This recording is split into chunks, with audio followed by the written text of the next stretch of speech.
આપણે આ કેમેરો સ્ટાર્ટ કરી દીધો હતો, પણ પાછળ કાંઈક હલચલ થઈ. મેં બત્તી કરી ડાયરેક્ટ, કોણ છે? કોઈ હતું નહીં. ના, મેં ઘડીક વાર જોયું. મેં કીધું હમણાં શું આમાં હલચલ થતી હતી. બધે બત્તી ફેરવી પણ કાંઈ ના પડ્યું. નાથી નીકળી ગયા. આપણે કીધું અહીંથી વયા જઈએ ભાઈ, અહીં જાજુ ટકે એમ છે નહીં. પછી થોડો ઘણો ડર લાગવા માંડ્યો. આપણે નીકળી ગયા આગળ. આમ તો ભૂતની માની ચૂથ. અને થોડી ઘણી કેમેરા સામે વાતો કરી અને પછી નીકળી ગયા. મોટા સામે બત્તી કરી આગળ. વાહ ચાંદો દેખાય છે. અને ફરીથી હલચલ થઈને ફરીથી બત્તી કરી. મેં કીધું આ શું થાય છે, કંઈ ખબર નથી પડતી. આમાં ઊભું હતું, પાણી બધું ચાલુ હતું. માંડવીમાં બધે પાણી ચાલુ હતું. પગ ખદે જતા હતા, પગ ઉઘાડા હતા. મેં કીધું હલવાઈ હરખાઈ કરીને આમાં શું કરવાનું કીધું. બત્તી ફેરવી ચારે બાજુ પણ કાંઈ દેખાયું નહીં આપને.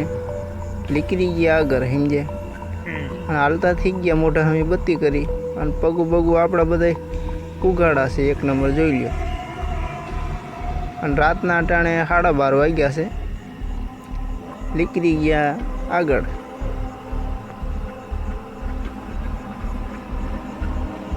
આપણે ઘડીને વળીએ એવો અહેસાસ થતો હતો કે કોઈ આપણી નજીક છે.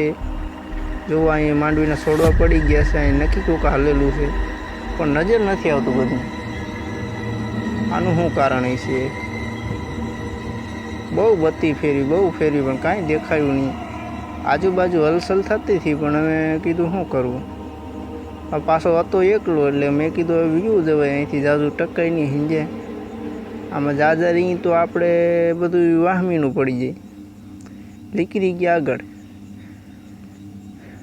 આગળ બધી કરીને હેલો જતો તો પાછળ કાંઈક હલચલ થતી હતી સમજ્યા, પણ બહુ આપણી બાજુ ધ્યાન ના દીધી. મેં કીધું જી હોય દાદો હનુમાન બેઠો ને આપણે પાસે શું વાંધો લેવાનો, શું આપણે ડરવાની જરૂર છે. અહીં કાંઈક દેખાયું મને, પણ કેમેરામાં નહોતું આવતું. બહુ પલ્લા માથે છે. અહીં કાંઈક છે, અહીં ગમે કાંઈક હતું, પણ આપણે પગું ખદાઈ ગયા હતા. અહીં નેસે દબાઈ ગયા હતા. કરવું શું કીધું, હવે નીકળી જઈએ અહીંથી કીધું. ગમે હાલવાનું પણ નહોતું બહુ, તો આપણે એવું લાગે કે પગ તાણે કોક એવું થતું હતું. નીકળી ગયા નાથી ઝપટ આગળ. ભલું કરે ભગવાન કીધું ભાગો અહીંથી વહેલા. પાણી બધું ભર્યું હતું. જોવું આમાં ગારો હતો, ઉઘાડા પગ હતા, ચારે બાજુથી હલવાયા હતા. શું કરવું કીધું. એમ કરીને નીકળી ગયા આગળ. હાલવા માંડ્યા પાણીમાં ફટાફટ. ગમે એમ કરીને નીકળી જવું તો હિંજ્યા મથલ ઈરાદો હતો. અહીંથી આવી ગયા. સેલાનો કાંઠો હતો, ના સડી જાય કીધું. પછી સેલા હુંહરું થઈને ઉતરી જવાનું હતું. અહીંયા પૂરું થતું હતું અહીં, પણ આ પાણીમાં કાંઈક હાયલું ગયું એવું લાગતું હતું. સબસબિયા બોલતા ગયા પણ દેખાયું નહીં. જય માતાજી. આ હતી મારી કહાની આજની.